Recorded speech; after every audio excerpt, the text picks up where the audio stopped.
लेकिन इंडिया एक बड़ा स्पेंडर है। अब देखना यह है कि इंडिया के अंदर क्या वाकई इंडिया को इतने थ्रेट्स हैं। जारी बात है, थ्रेट्स तो उनको हैं, वो नहीं, ये तो नहीं कहेंगे। और जैसे टू फ्रंट वॉर की बात होती है, चाइना पाकिस्तान जो है वो कल साहब से डिस्कशन भी हो रही थी इस हवाले से। जो बड़ा मसला है वो इंडिया फौज पे तो पैसा कम लगा रहा है, लेकिन इंडिया अपने मिलिट्री हार्डवेयर पे पैसा ज्यादा लगा रहा है।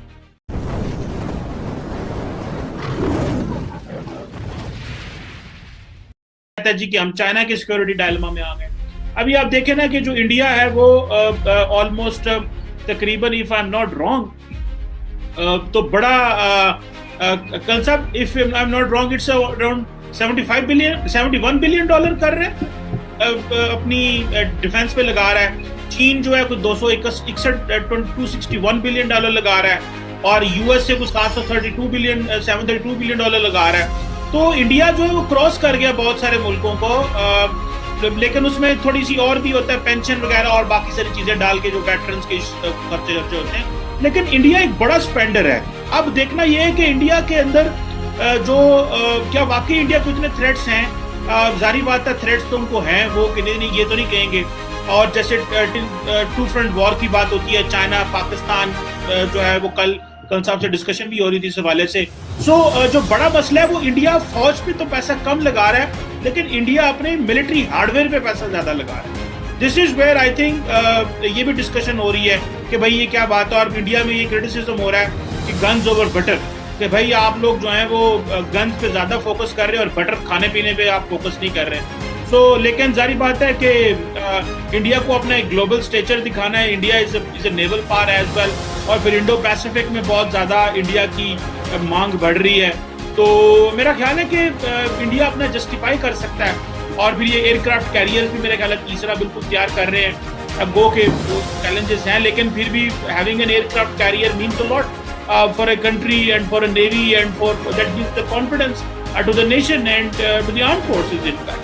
सो मैं समझता ये हूँ कि इंडिया का ग्लोबल एक्सपोजर इस तरह का है कि अगर वो ज्यादा बजट लगाए भी तो कोई इतना ताज्जुब नहीं होगा, क्योंकि इंडिया की इकोनॉमी स्टेबल और ग्रोथ ठीक है।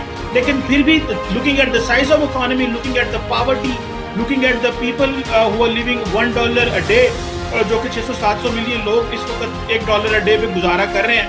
तो it doesn't suit India to spend this much money. But hawks फिर जो होते हैं किसी भी मुल्क में, वो कहते हैं नहीं, डिफेंस पे लगाना चाहिए। जी कर्नल साहब। जी, मेरे ख्याल से एज एन एकेडमिक डिस्कशन ये बिल्कुल चीमा साहब ने बिल्कुल सही क्लियर कट आकलन कर दिया है। I am totally with Cheema साहब, जो चीमा साहब ने बोला है as far as total analysis is concern vis-a-vis poverty, vis-a-vis international standing, and vis-a-vis India's security threats. And also very rightly said कि एक की सिक्योरिटी और दूसरे की इनसिक्योरिटी। तो ये एक अनफॉर्चुनेटली हमारे सब कॉन्टिनेंट की त्रासदी है, ये दुख की बात है, लेकिन ये एक रियलिटी भी है और रियलिटी से आप मुंह नहीं मोड़ सकते। और आपको अपनी तैयारी करनी पड़ेगी, तैयारी रखनी पड़ेगी। जहाँ तक डिफेंस बजट का सवाल है, जो प्रोफेशनल कम्युनिटी है वो बिल्कुल नाखुश है इस डिफेंस बजट से। लेकिन ऐसा नहीं हो सकता कि आप पूरा का पूरा डिफेंस पे ही खर्चा कर दें और बाकी चीज़ों को निगलेक्ट कर दें। If you guys don't mind, हमारे यहाँ पे ये कहते हैं कि अगर ऐसा हो जाएगा तो फिर then you will become Pakistan, and we can not become Pakistan because it has to be an overall development. आप डिफेंस के चक्कर में बाकी चीज़ें निगलेक्ट नहीं कर सकते। और अभी देखा जाए तो इन्फ्लेशन 4.6% है, और रिवाइज एस्टीमेट के हिसाब से देखा जाए तो डिफेंस बजट के अंदर जो बढ़ोतरी हुई है 0.4% की हुई है। तो 0.4% का इजाफा हुआ है रिवाइज एस्टीमेट से। जो रिवाइज एस्टीमेट मतलब कि साल के मिडिल में आकर एक बार चेक होता है कि क्या सिचुएशन है, पैसा कम पड़ रहा है तो ज़्यादा दिया जाता है, ज़्यादा होता है तो उसको कम भी किया जाता है। तो रिवाइज एस्टीमेट के हिसाब से 0.4% की इंक्रीज हुई है, और इन्फ्लेशन जो है वो 4.6% का रहा है। सो अगर आप देखें तो it has actually in the real time, in the real manner defence budget जो है कम हो गया, और India required a larger defence budget. जो डिफेंस के जो 3 वॉचर्स हैं जो स्टडी करते हैं, उनके हिसाब से जो न्यू पैराडाइम है उसके अंदर इंडिया रिक्वायर्स रफली around 6 to 6.5% of the GDP। लेकिन ये बिल्कुल नामुमकिन है, क्योंकि अभी भी इतना सब होने के बावजूद भी ये हम 2% तक नहीं पहुंच पा रहे हैं। 2% से नीचे ही है हमारा डिफेंस का बजट। ये एक कॉज ऑफ कंसर्न है इन दी स्ट्रेटेजिक कम्युनिटी, बिकॉज ये जो फौज है दिल्ली एयरफोर्स है इतनी बड़ी है कि इसको मेंटेनेंस में ही इतना पैसा लग जाता है। अभी फॉर एग्जांपल 4 लाख कुछ करोड़ का डिफेंस बजट है। 4 लाख का समझने के लिए 4 लाख का डिफेंस बजट है, और जो मॉडर्नाइजेशन का जो पैसा है वो 1,30,000-35,000 करोड़ के आसपास है। तो बेसिकली हार्डली 1/4 जो बजट का हिस्सा है that is there for modernisation. और अभी हमारी फौज को मॉडर्नाइजेशन की बहुत सख्त जरूरत है। 70% ऑफ द इक्विपमेंट ऑब्सोलीट है, इट इज नॉट मॉडर्न। और इस चीज को इंडियन आर्मी के वाइस चीफ ने फ्लैग किया 2018 में पार्लियामेंट्री कमेटी के सामने जब प्रेजेंटेशन दी, तो ये इसको फ्लैग किया है। It was all over in the media. तो 2018 से लेकर अभी तक कोई खास फर्क नहीं पड़ा है। जरूर कई सारे कॉन्ट्रैक्ट साइन हुए हैं, लेकिन चीमा साहब वुड एग्री कि कॉन्ट्रैक्ट साइन होना और डिलीवरी में बहुत टाइम लगता है।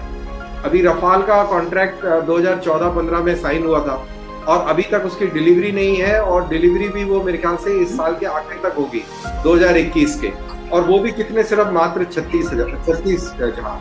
तो उसको एक्चुअल में आप अगर समझेंगे तो डिफेंस के अंदर कोई इंक्रीज बिल्कुल नहीं हुआ है, and we are struggling for modernisation. It's a big challenge. Let's see how government handles this aspect.